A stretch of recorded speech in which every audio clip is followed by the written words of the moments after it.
he had won a contest, and I had been asked to come as a guest speaker and stuff, and he was there. I liked him immediately, right? He just had this little kind of twinkle in his eye or something that we really became friends very quickly. You know, Chris is so much fun to be with. He makes me laugh. He's fun to be with, and he loves to compete. He really is probably one of the most competitive people that I know, probably why I like him so much.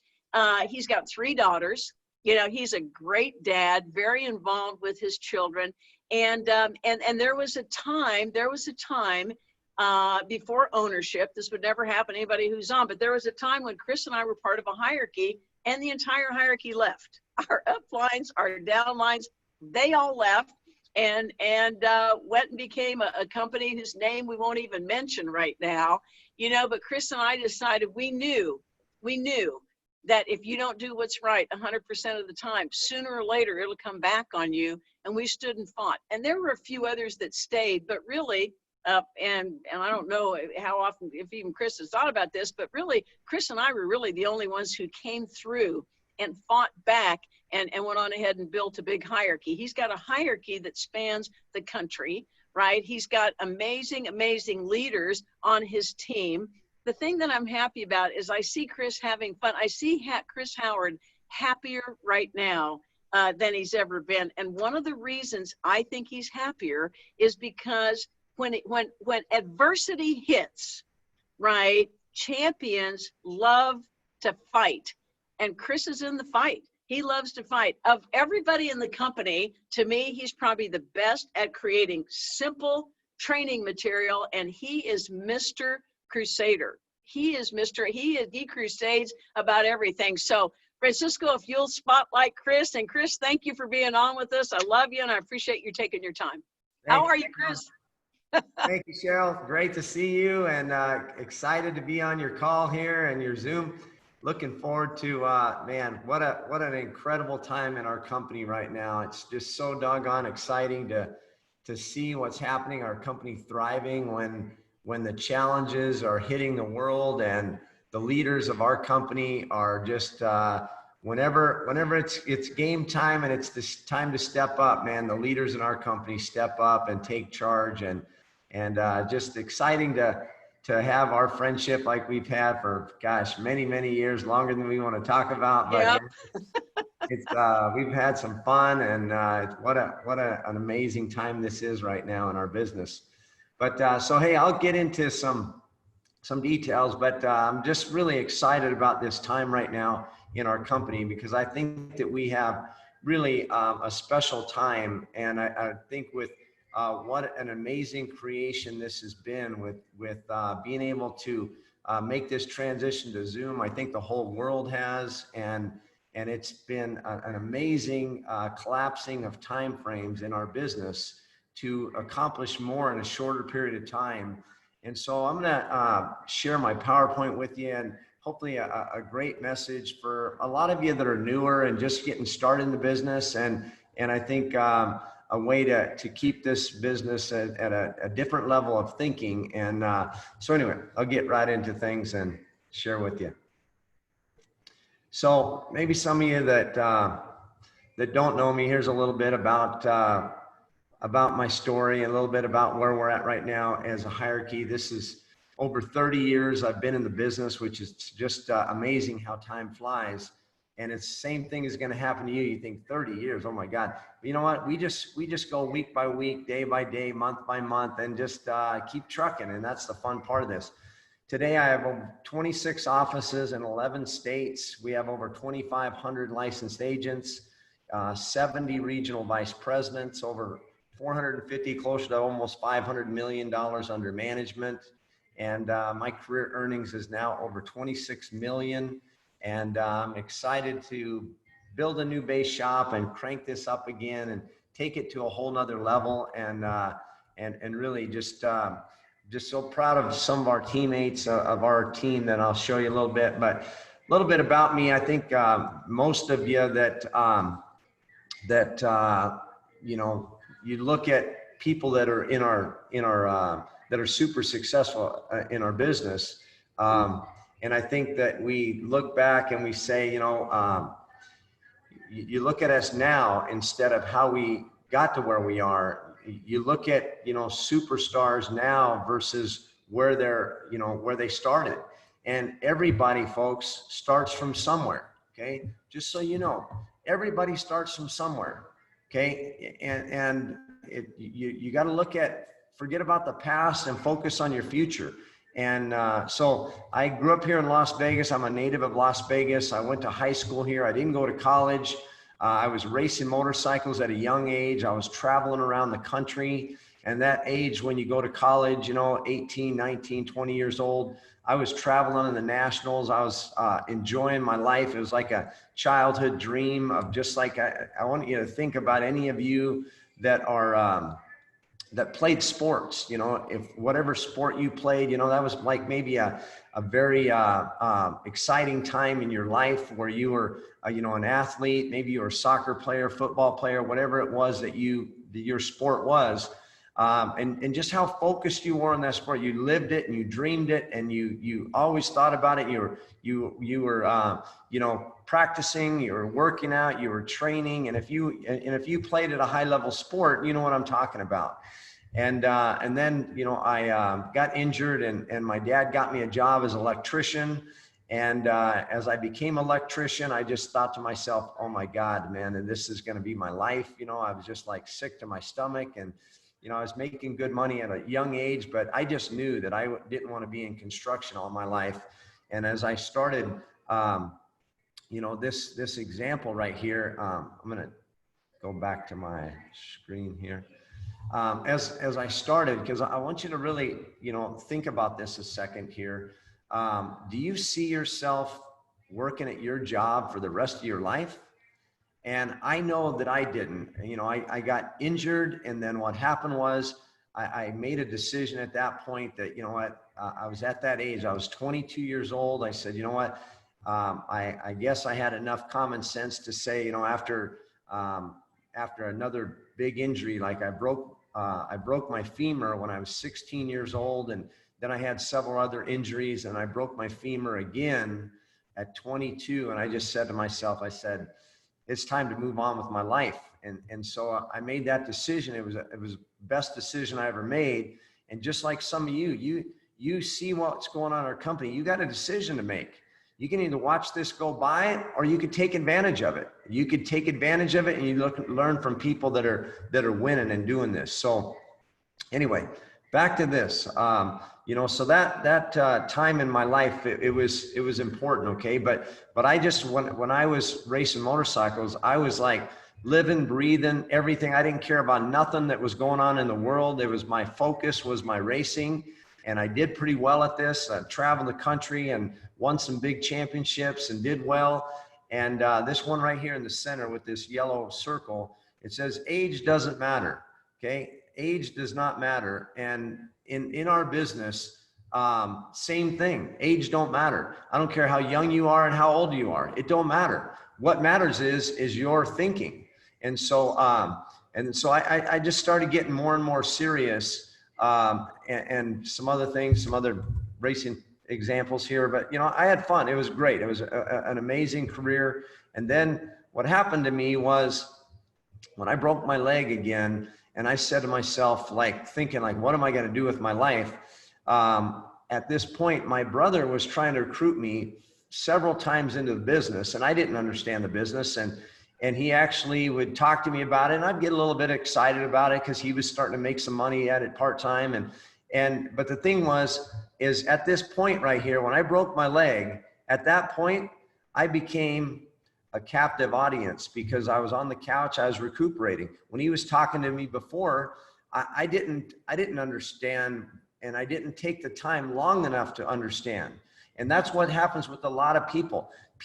Busy people are really the people that you want, but don't get discouraged when the timing isn't right, because what at the time it was all about my racing, even though I wanted to hear about it, but I didn't have time to sit still long enough to understand it. And when I broke my leg, that's when he showed me everything. It was like for several weeks, for probably 6 weeks, I was on the couch. I was reading this stuff, watching videos, learning stuff. And so take advantage of that. So again, I think today could be just a life-changing thing for you. Okay. I want you to understand here, if you want to do something in your life that you haven't accomplished before, you got to do something different, folks. You got to do something different that you've never done before. Okay. You got to get out of your comfort zone. Okay. It's nice to be in this, bowl with all your buddies and all this example right here. But if you want to break out and you want to do something different, you want to do something great in your life, you got to make some changes here. So how to break out of the middle class. If you want to go from having a, average and ordinary income and living an average and ordinary life, not to put that down, but if you want to do something big, folks, you got to change some things. And this was probably the biggest impactful thing when I was introduced to our company. This right here, about 95% are broke at retirement. This right here like blew me away, because when I was looking at the business, I was only 23 years old.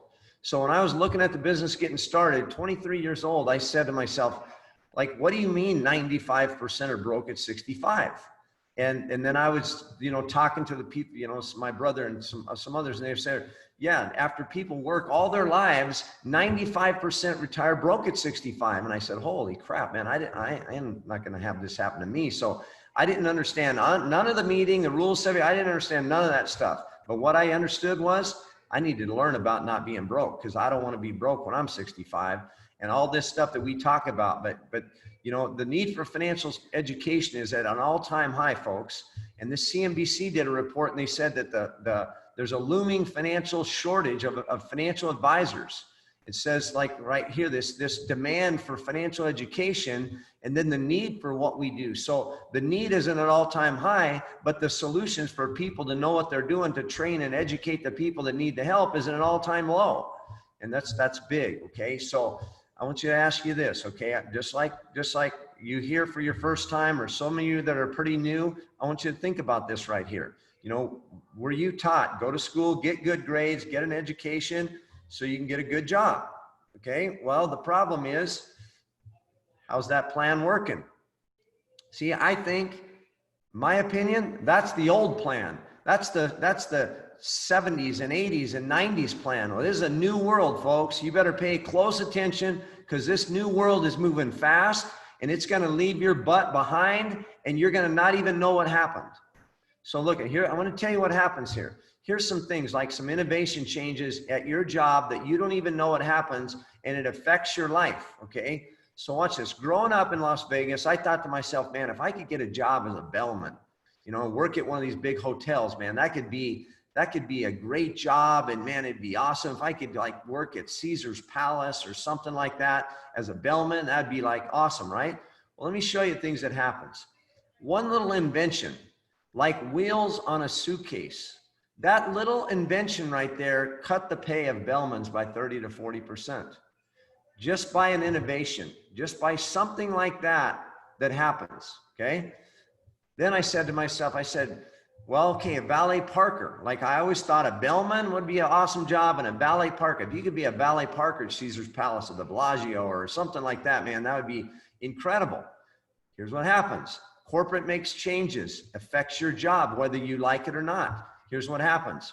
In the LA Times, it says the MGM is going to now start charging visitors for parking.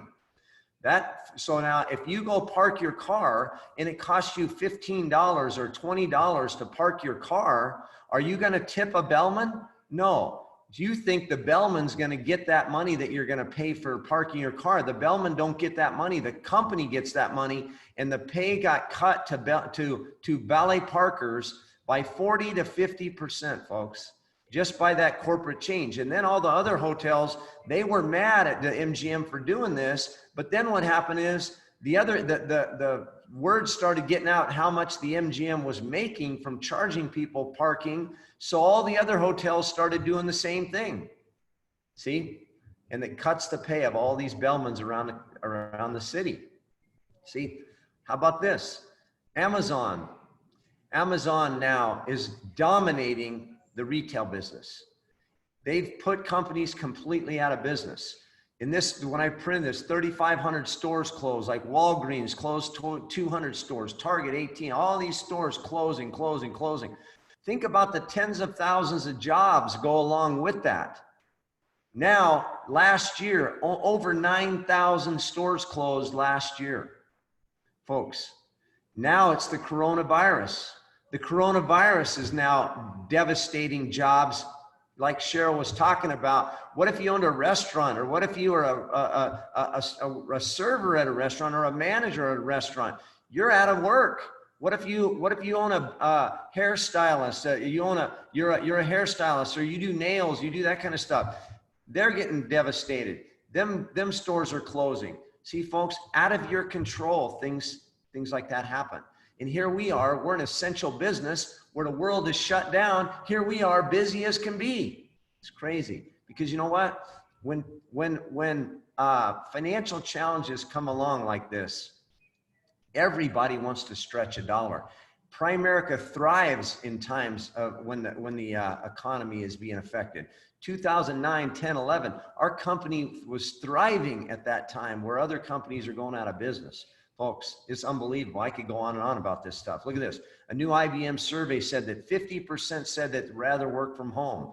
69% said they'd rather work from home partially and work out and about. So folks, this right here is the changing world. You better get ready.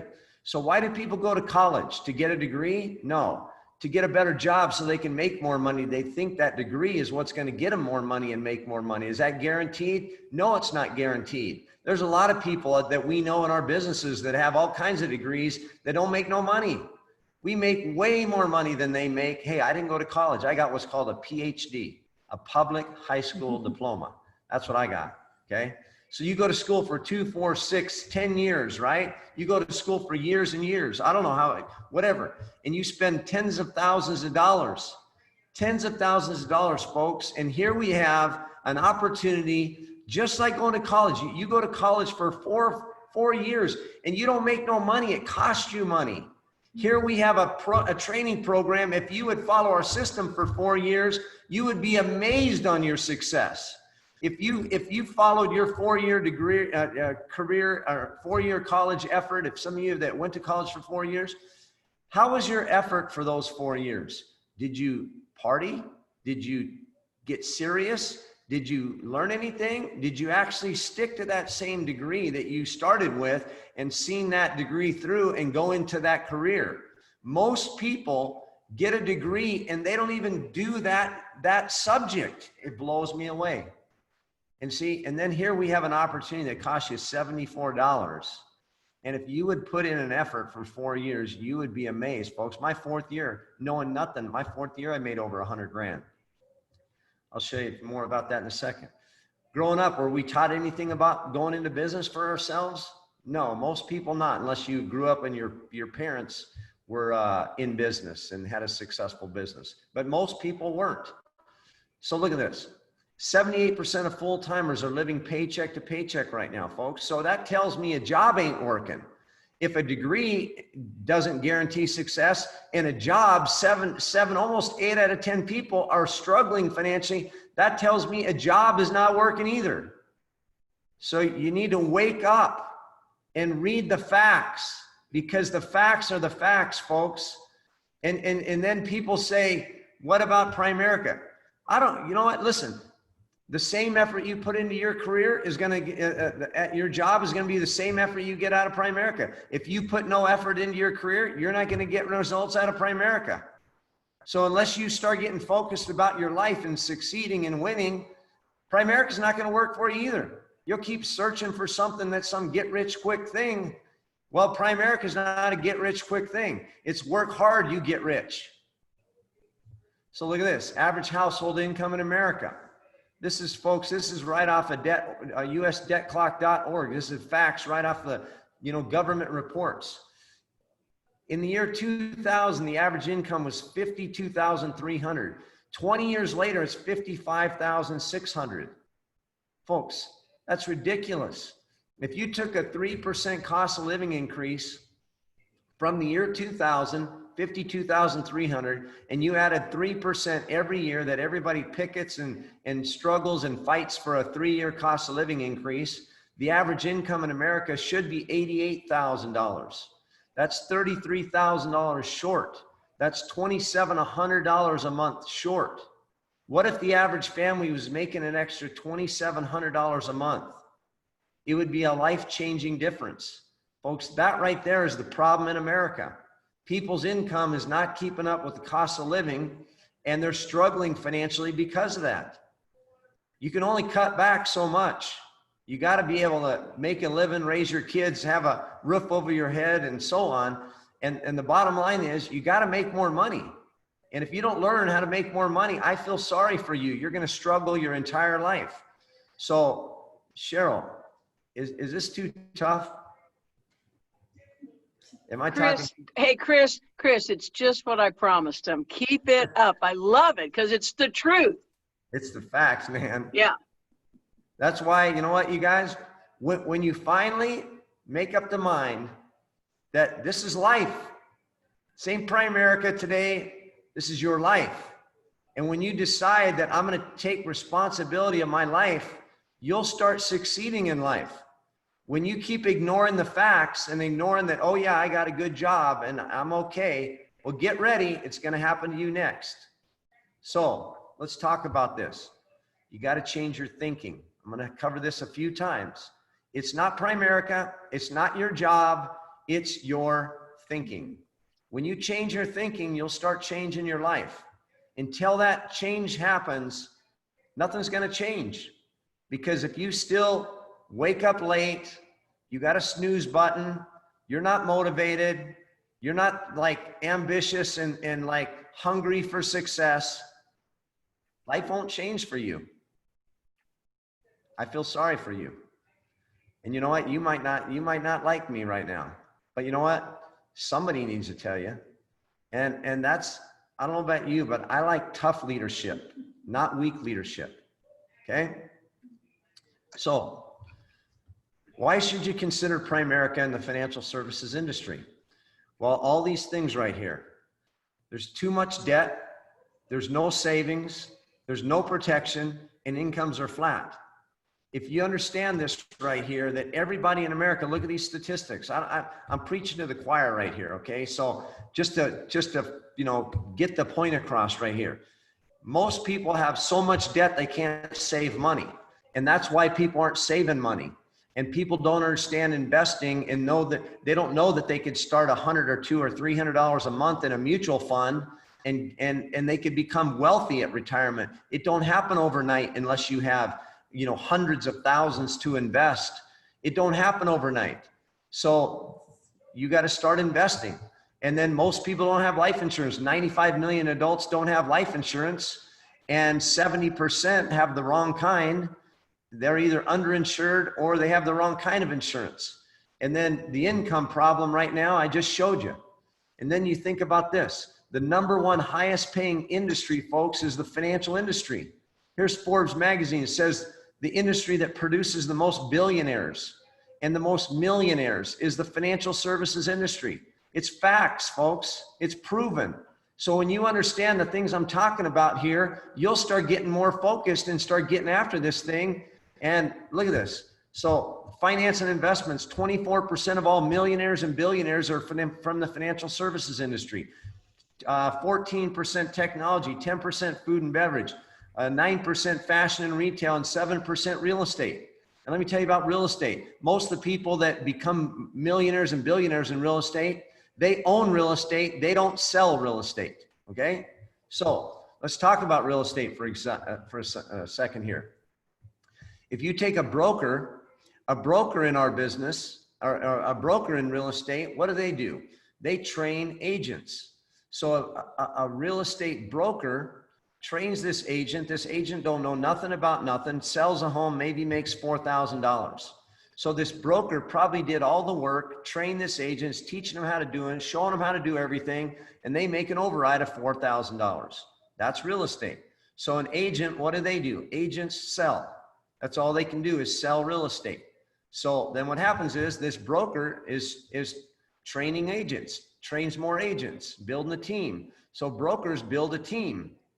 So this broker has 5 agents. These agents each make 1 sale.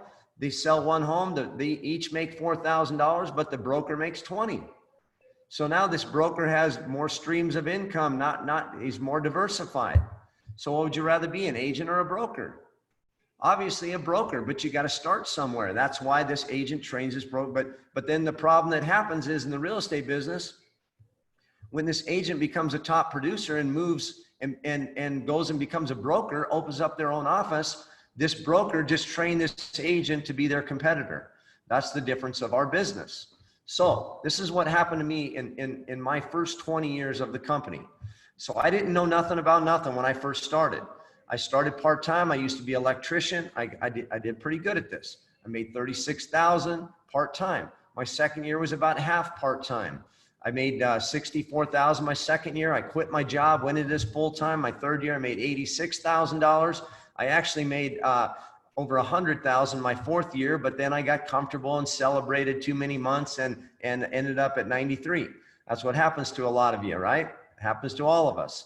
So then we get a little bit more focused, a little bit more serious. And so this is when Cheryl was talking about, we had a little bit of our challenge that took place. And so my first 5 years in the business, I made $73,000 my first 5 years average. So you look at that and you go, well, heck, you're making more than that. You know, maybe you're making more than that, your job right now. Well, I know that, but see, the difference is we're learning a career, we're building a business. So this was like my going to college first 4 or 5 years, like I said there in the example. And then all of a sudden, my upline quits and I had the opportunity to pick who I wanted to be reporting to. And I chose Hector Lamarck. And I like tough leadership. I like Hector's style and the training and so on. My second 5 years in the business, I started obviously doing something different. I started training people. I started building a team. I started understanding, building a big base shop, all that stuff. What happens? My second 5 years, I averaged $230,000. My second 5 years. And then I was getting better. I started training people, developing people better. They were getting good. My team was growing. My next 5 years, I averaged $750,000 my next 5 years. So then now I started developing RVPs, these regional vice presidents.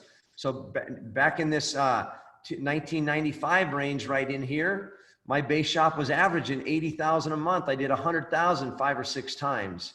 And then that's what was happening. Then all of a sudden, RVPs started popping out. I started developing RVPs. The next 5 years averaged $1,067,000. So that was my first 20 years. This was the most important of it all. My first 5 years, it was like basically 95% of me, all of my efforts to do this. Then it got to where I was averaging about 70%. Why? Because I was developing people that were doing bigger, doing pretty well, producing bigger numbers. So about that average was about 70% me. And the more my business grew, the more my income grew, the less that my income was coming from me. And folks, I don't know about you, but that right there is a dream business where you're making $1 million a year and 10% is coming from you versus making $80,000 a year and 95% is coming from you. There's a huge difference, huge. So let's talk about that. So see, here's perceived, hey, hon, can you mute that? Yeah. You look at these perceived careers right here, and we all think that doctors and lawyers and accountants, and we think they make all the money, and they make a lot of money. But think about this, folks. The difference is all these categories, right? All these right here, it takes majority of them years of schooling, years, okay? A lot of experience. You gotta spend years of your time, effort, and money to do well at any of those careers. So think about this cash flow quadrant that we talk about in our presentations, okay? If you haven't read Rich Dad Poor Dad, you should. If you haven't read Cash Flow Quadrant, you should. Okay, well, the thing is about this example right here, what category are all these occupations in? They are all in the S quadrant, if you understand the cash flow quadrant. They're independent contractors. They are employed themselves. A doctor only has 24 hours in a day. A lawyer only has 24 hours in a day. All these examples, they have to produce. Their income is based on them.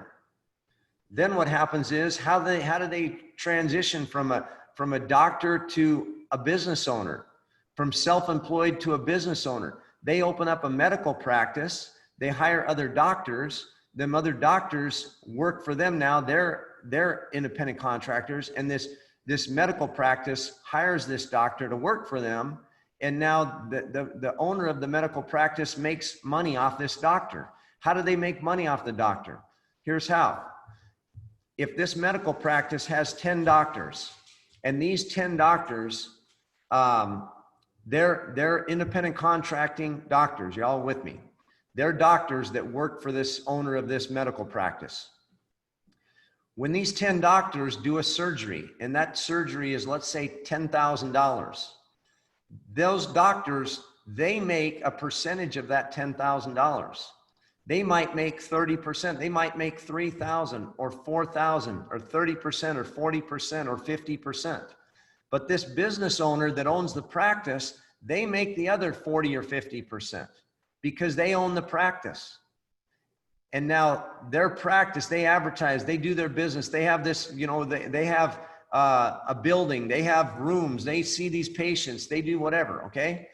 And so now if this owner of this medical practice has 10 doctors and each of them did a surgery and makes, and it's $10,000, that's $1 million for the month in surgeries. Well, the owner of the practice, let's say they make 60%, they make $600,000. That each one of those 10 doctors, just like the agent in real estate and the broker, just like that. So each one of these doctors makes, let's say $4,000 on their operation, but each one of those 10 doctors, the owner makes 60%, so they make $6,000 on each one. Times that by 10, they make $60,000 from those 10 surgeries. Does that make sense? Or 10 doctors doing 10 would be 100,000.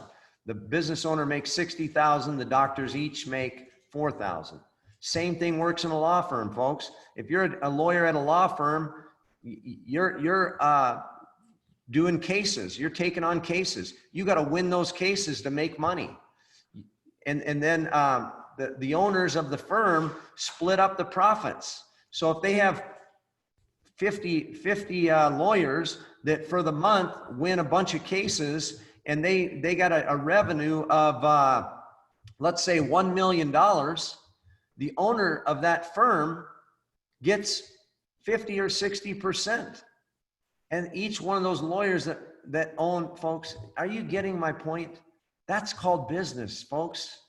When you start understanding business, you'll start understanding and appreciating Primerica. So if you're going to learn anything, you got to surround yourself with people that have the right thinking, because if they have the right thinking, you're going to learn from them. The 5 people that had the biggest impact in my life, in my career, obviously number 1 was Art Williams. Art Williams, the founder of our company, gave us all this opportunity to do something big. The second person was Bill Whittle. And the reason why Bill Whittle is, I went to Los Angeles, California, my first probably 6 months in my career. And I went to the Bonaventure Hotel in downtown Los Angeles to check this out, to see if I really wanted to do this. And the speakers were Art Williams and Bill Whittle. And it blew me out of the water. And I came back to Las Vegas and I said to myself, this is it. This is what I'm going to do. This is my career. This is what I'm going to do for the rest of my life. This is amazing. I was just I loved this, everything that we stood for. I just was so passionate about Art Williams and the crusade, and what we do is right for the consumer. And that's what sold me on this company. And then obviously the next person that made the biggest impact in my life was Hector Lamarque, and his training and his coaching and his leadership and learning from Hector Lamarque. And also becoming friends with Rick Susie, and Rick Susie's focus and toughness and his coaching and training. And then another thing, I got to a point in my career where I kind of needed to go to another level. I wasn't really great at prospecting, and I learned how to prospect from Jerry Beyer. And if I look back at the things, and many, many others, obviously, but my point is, these were like, took my career to next levels. And from Jerry Beyer, I learned how to become a master at prospecting and meeting people, because I know there's a lot of people out there that are looking for opportunities, folks, and we're not looking to run want ads in papers and look for unemployed people. I like handpicking people, and we'll talk about that in a minute. But I want to share with you a couple things here about our success system that you got to understand. The system builds the business if you work the system. If you understand our system and you understand how to work this and build this and train and develop people, folks, you'll develop a thriving business. And I'm excited right now because, you know, I'm going through all the pains and all the grueling and grind that it takes to start a base shop. And that's what I'm going through right now. So, you know what? There's different levels of leadership, and that's a whole nother subject. But see, a person that we talk to, if, you know, like, heck, man, I made 26 million on my career. You think if I'm talking to somebody, they ought to pay attention. Well, you know what? They don't know me from Adam. When I'm showing them this, they have all the stupid questions, just like everybody else. Is this a pyramid? Is this a scam? Is this for real? Is this whatever? All of the stupid questions. I mean, do you not have enough common sense to understand what a publicly traded company on the New York Stock Exchange is? I mean, you want to, like, you know, but we got to be professional. And we got to say, no, let me just explain to you. Here we're on the New York Stock Exchange. We're just inducted in the Fortune 1000. What is that? There's 15,000 companies traded on the different exchanges. We're the top 1,000 of them. You want to, like, strangle them, but, you know, so we got to go through these 4 phases of our business. Okay. So what are these 4 phases? Become great at each phase. It's really important. So if you're listening today and you're not even licensed, you got to become a good trainee. You got to become a great trainee. Why? Because pretty soon you're going to be training trainees. So what is a trainee? Is an unlicensed person. You're starting off, you're going through our Fast Start program. You want to get your Fast Start bonus. You want to go on like 30 appointments as fast as you can. You want to go on your first top 10 or 15 appointments for sure in your first 30 days. If you just forget about everything and you go through your first 10 or 15 appointments, the experience from them 10 or 15 appointments is going to teach you everything you need to learn. Then you need to learn the app, how to download the Primerica app. You need to learn POL. You need to learn the basic fundamentals of what's the right market and staying in the right market and setting appointments in the right market. You got to become a master appointment setter. And if you do that right there, you're going to become a great trainee. You're going to be ready to hit the ground running when you get your license, and you're going to get a nice fat field training bonus when you get your license if you become a great trainee. The second thing is a producer now. Now you got to start doing some appointments on your own because you're not ready to start training people yet, because you don't want to practice becoming a producer in somebody else's market. You wouldn't want nobody to practice on you, right? So you got to now start producing some business, doing presentations on your own, knowing how to close, knowing how to overcome objections, getting good at the fundamentals. You got to know how to, do your presentation. You got to get good on Zoom. Like Cheryl was talking earlier, you got to spend some days on practicing how Zoom works and knowing how to, do all this stuff, share your screen and all that. Then you become a trainer. So now that you're a trainer and you're a producer, because you're going to be doing some your personal business too, and you're going to be training trainees. So as a trainer, you're doing all 3 of these things right here and mastering how to get results. And then what happens is RVP becomes automatic, folks. You get good at all this, you're developing people, they're becoming trainers. Now they become trainers, and then you're training trainees to become producers, and it's all starting to happen. And I don't know, your head's spinning. Yeah, you're just trying to keep up with everything. Who's training this person? Who's training that person? Yeah, that's a lot of chaos, but you know what? You just do the best job you can do. So then you become a builder. Now you're starting to develop trainers. You're starting to develop producers. You're starting to now be a director. You got to be now a director. What is first of all, a builder? A builder is developing trainers. You got to train trainers how to become trainers.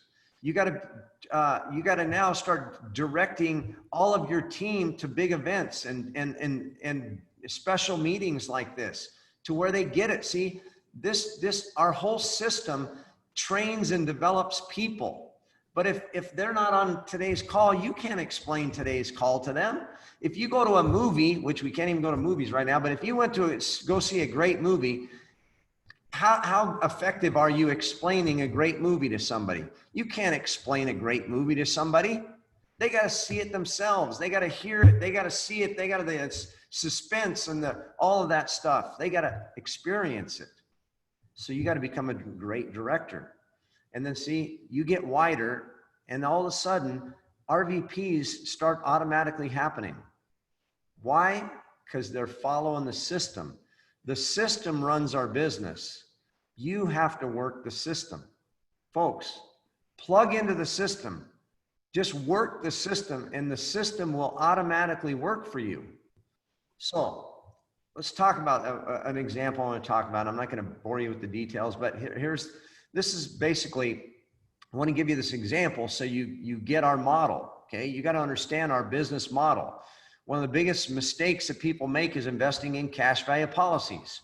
So here's this client, they're paying $295 a month. They got $150,000 in each of them. They got $124,000 they're going to accumulate at age 65.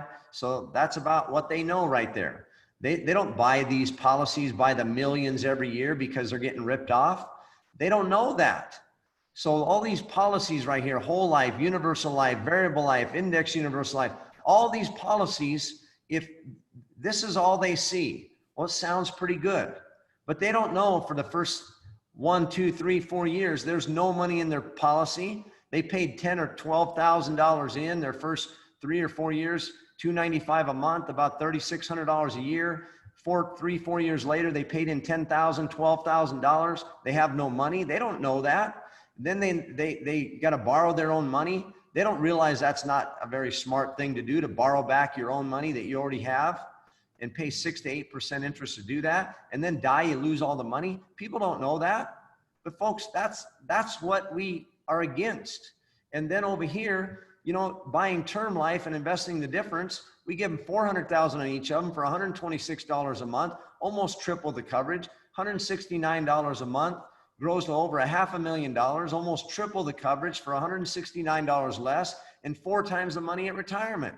Folks, that's a no-brainer, but they don't know that. And in addition, the savings is separate from the insurance, and you can withdraw money out of the savings. You don't have to borrow it. And if you die, your family gets $500,000 plus all the money in the account, or however much money you have in your account. If God forbid something happened to John, Mary gets $400,000 versus $150,000.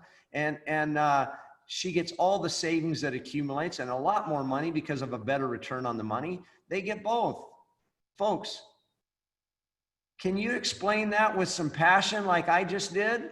And I just flew through that. But see, this ain't like buying an Apple iPhone versus a Samsung. They're pretty much the same. You might like this or like that. This is night and day difference. This isn't buying like a Chevrolet Camaro versus a Ford Mustang. They're pretty much the same. They're about the same thing. It's just your preference. This is night and day difference. Night and day difference. So look at this. Let's say you're a district leader, and let's say you do 6 of these Zoom kitchen table presentations a week. If you just closed 2 and recruited 1, the whole thing that you can control is doing 6. You can't control if 2 of them are going to become clients or not, and 1 of them you're going to recruit or not, but you can control doing 6. If you just did 6 Zoom kitchen table presentations in a week, and you did 2 clients and 1 recruit a week, in the example that I just showed you right there, and if you can't close that right there, they have this and you close them on this, you need some training, okay?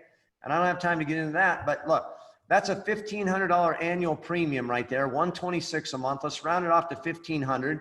You get paid 50% of that right there. That's $750. $750. If you did, we get advanced 75% right up front. The client pays $126. We get advanced 75. That's $550, we get paid within like 48 hours. If you did 8 clients a week, 2 clients a week, 8 clients a month, that's $4,000. If you knew how to work effective, you would make $4,000 a month as a district leader. Well, then you get better and you start moving up. You do the same thing as a regional leader, that 8 clients a month yourself, 2 clients a week, 1 recruit a week. That's the same thing. Now you make $1,000, $1,050 on that one transaction. You do 8 of those a week. We get that $1,050. We get about $750 advance to us right up front. 8 times 8 clients, that's $6,000. Folks, $6,000 as a regional leader. That's when you quit your job and go full time. And here, plus, if you train this district leader and they did this, you get a 20% override. That's $2,000. So now that's $8,000. I'll tell you one thing. You should not make money in Primerica. If you're not making money in Primerica, you're just not working. You're not working the system. So let me give you an example how powerful this is. Let's compare a $400,000 rental property to a $5,000 district leader. Okay? So Cheryl, if you want to interject anytime, feel free to interject, okay? I just love what you're doing, Chris. I'm just sitting here taking notes like crazy. That's great. I love it. Thanks. So look at this. Compare this. Let's say you got your job, you got your house, and you go, you know what? I'm going to invest in houses. So the average price of a house in the United States is almost $400,000. So let's say you buy a rental property and you go, okay, that's going to be my business model. I'm going to buy rental properties. Okay. Well, me and Cheryl, we recruit directs and we train them and build them into becoming a competent, productive district leader. So let's compare. So you buy a house, and this house, first of all, you got to probably put down at least 10% because it's an investment property. So you got to put down $40,000. So now let's say you finance $360,000 of the 400, and if it's 4%, principal, interest, taxes, and insurance, you're going to pay about $2,000 a month on that house payment. You go, well, interest rates are lower. Well, it's an investment property and you don't get an investment property at the going rate. You got to pay a little extra on the interest rate. So you'll find that out too when you become an investor. So this monthly payment is $2,000. So you rent out the house for $3,000. Plus you got a little maintenance. You got to keep care of the yard, and you got to, every now and then, like you replace some light bulbs, and you got to pay a handyman to do this and that. So let's say it averages $200 a month. So that means you profited $800. So $800 that you made on that $400,000 rental property, that is $40,000 that you put down to your money.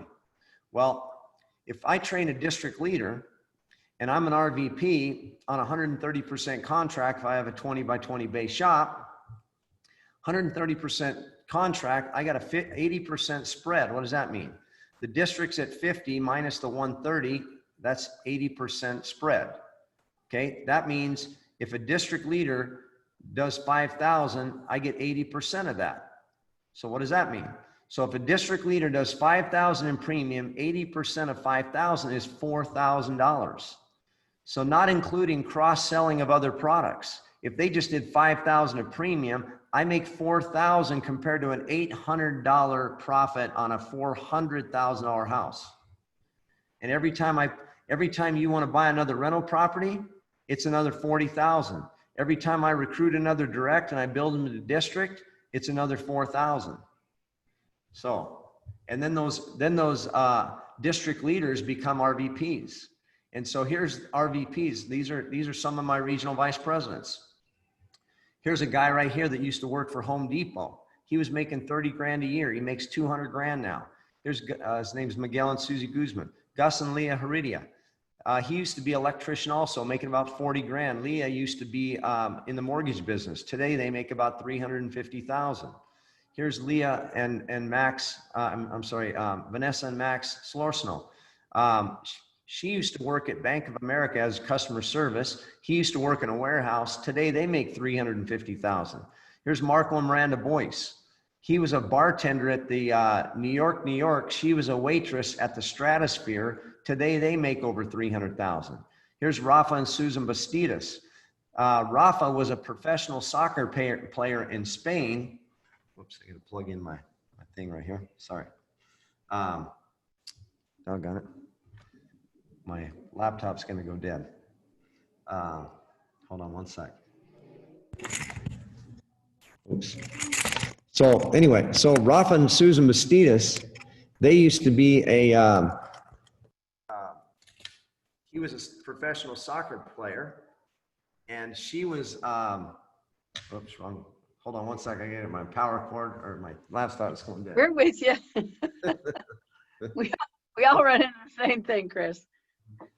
Tell Dunya, come on, let's get the power cord.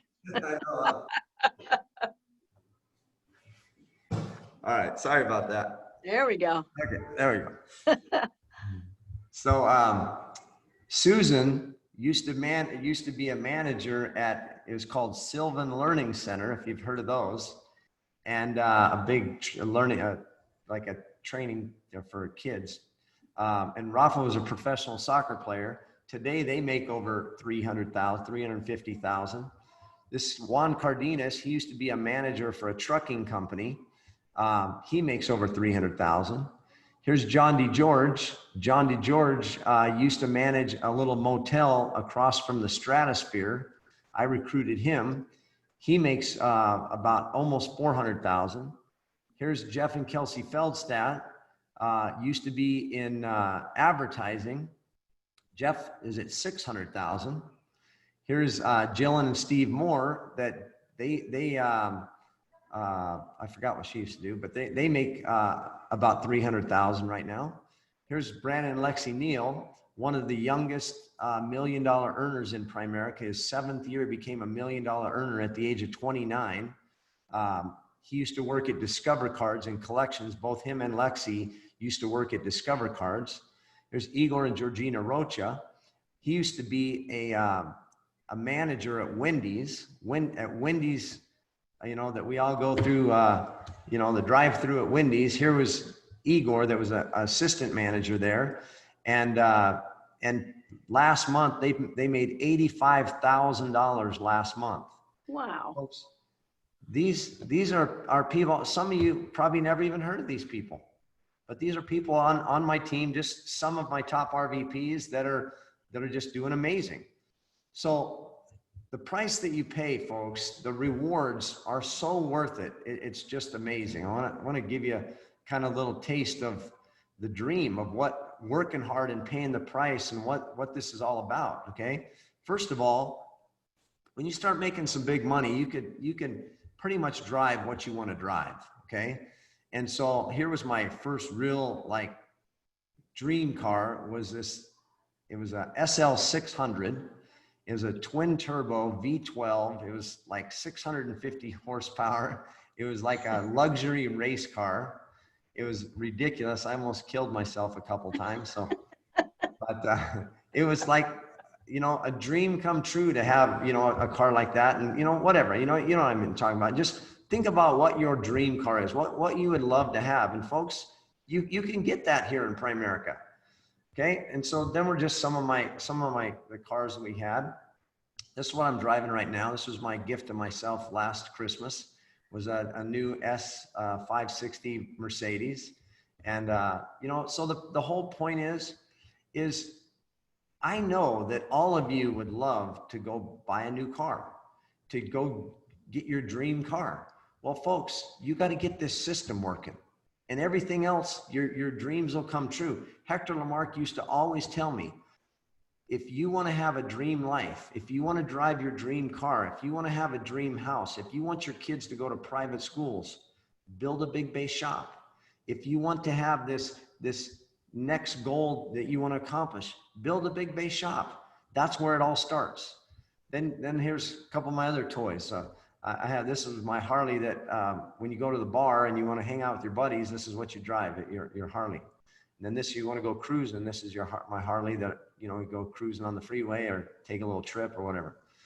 This is my camping. When I go camping in style. This is my This was down in Newport Beach at this campground down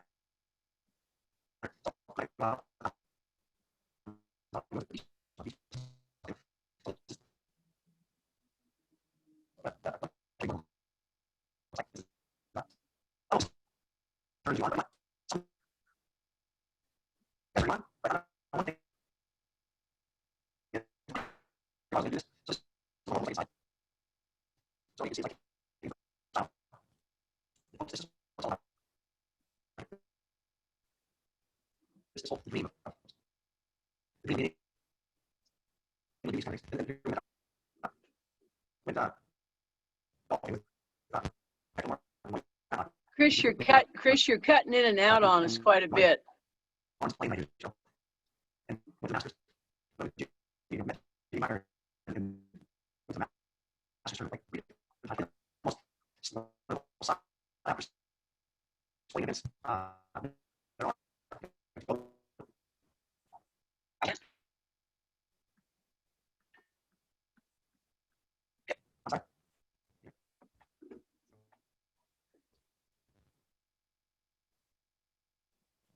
Hey, Chris, if you can see me, you've cut out on us.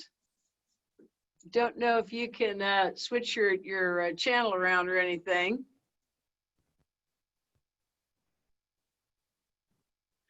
Guys, we have just a little temporary glitch with Chris and his, there we go.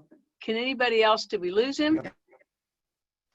Same thing, Cheryl. Yes, we lose him completely. Okay, he's gone completely. Don't worry, I know Chris, he'll be back on. Watch for him, Francisco. He was sort of wrapping it up anyway. Let's see, we got him back on? No, yet, still dark. Okay, okay. You know, I think he was kind of wrapping it up anyway with the dream. He's back. But Sorry, oh, he's good. back. Yeah, sorry. Perfect. Let me spotlight him. Yeah, there you go. Perfect. Yeah, spotlight him.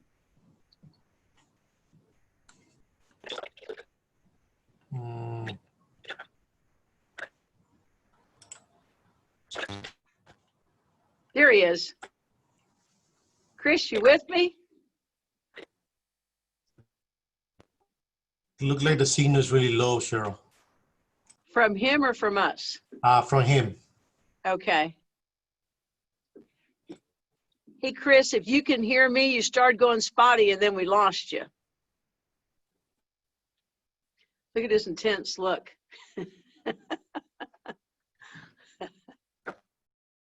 I guarantee you, if it is even possibly fixable, Chris Howard will fix it. We'll give him a second to see if he can get back on. But what I just, are you there, Chris? Will let me know as soon as he can talk to finish this out. There you go, Chris. I saw him move. Do we have his sound? Yeah, his mic. Oh, he's muted. is muted. Chris, you just need to unmute. There you go. He's unmuted now, and now he's gone. Okay. I don't know where this picture has come from. There he is.